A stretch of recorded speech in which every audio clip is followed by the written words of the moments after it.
সব দুর্গাই থাকুক সুখে। কবি ভবানীপ্রসাদ মজুমদার।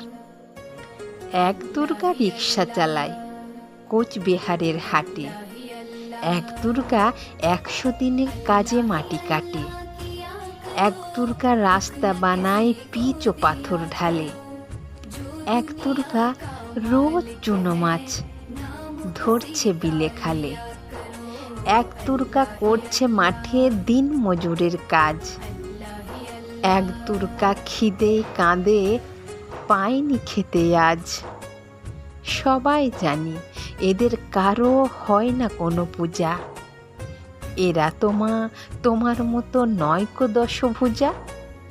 সব দুর্গাই চোখে মুখে ফুটবে কবে হাসি, মাগো তোমার পূজা সেদিন সত্যি সফল হবে।